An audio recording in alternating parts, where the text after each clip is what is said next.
And it was just purely accidental that when you think about the troubles in Northern Ireland, and I think it's maybe sort of getting to a point where people can put it behind them.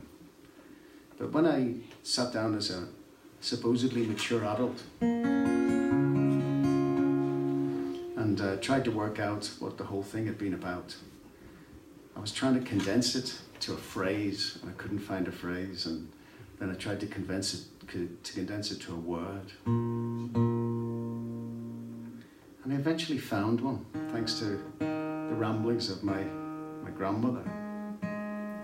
Because she claimed that the troubles were all about one thing, and one thing only as far as her life was concerned: inconvenience. She said, I know terrible things happened. She said, but for me, living in Green Island, which is between Belfast and Carrickfergus, she said, I was inconvenienced by the troubles because I couldn't go to the places that I wanted to go. I couldn't speak to the people that I wanted to speak to. And I couldn't do the things that I wanted to do. And there was an article in the Belfast Telegraph, and it highlighted about 500 different examples of where people had been inconvenienced by the troubles. And one was a little boy called Connor. I have a son called Connor, and some people think it might be him. It isn't him.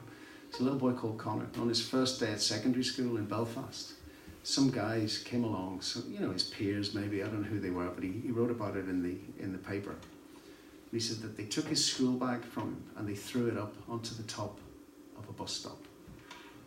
Now, he was able to go up and get it, and they didn't steal anything from him. He just had to climb up onto the top and get it back. He went to school and he made the mistake of telling his mother. And because of that incident, she was so frightened for him and cared for him so much that she made him go a different way to school for the next 5 years. And he's one of the characters in the song to look out for. But basically, it's just about inconvenience.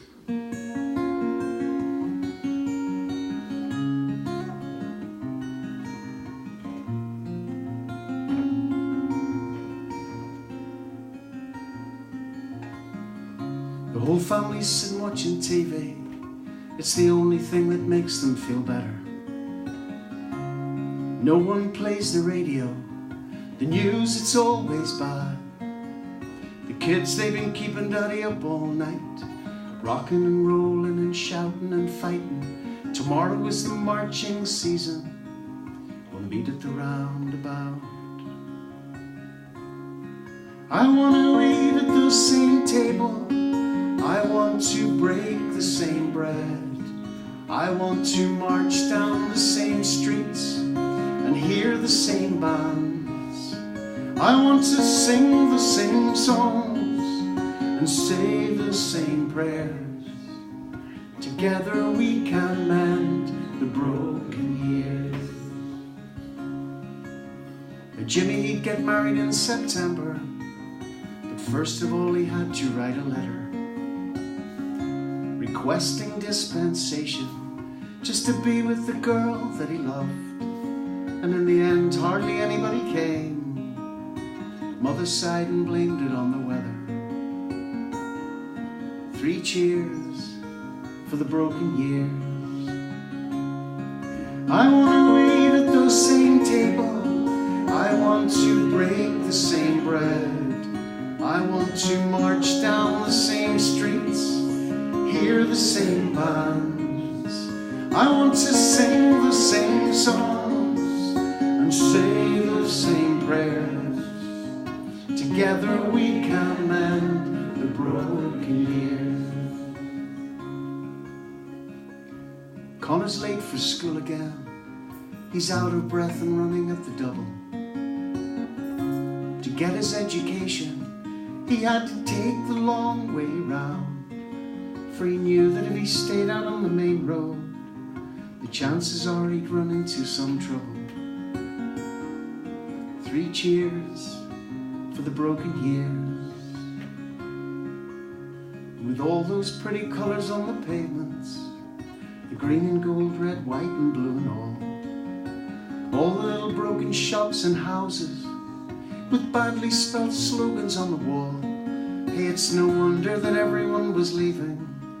It's no wonder at all, at all, at all. 3 cheers for the broken years. Some strange things happened, and I know he's gone from this planet now, but there was a gentleman called Martin McGuinness who was, believe it or not, after a life of strange activity, actually became Secretary of State for Education in Northern Ireland. We all wanted Donna.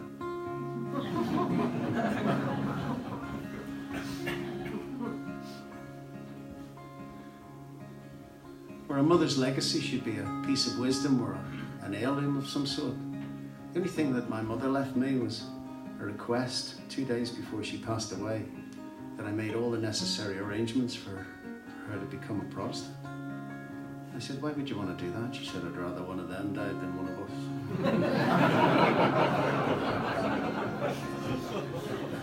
But in her own way, she meant well.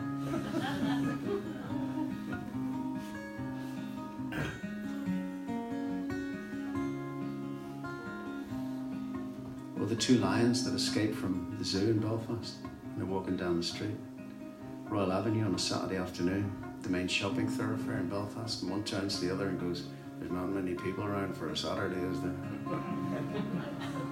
And his friend, who picked up an even stronger Belfast accent, said, it may be a bomb scare, you know what I mean? Bittersweet. Or the lady who comes out and taps a singer-songwriter on the shoulder, goes, I just heard a really loud noise, darling, was that an explosion? I said, it was, I'm sorry. She said, thank God for that. I thought it was thunder and lightning and I've left my washing out. Bittersweet, it had to exist in there somewhere. Inconvenience, inconvenience, inconvenience.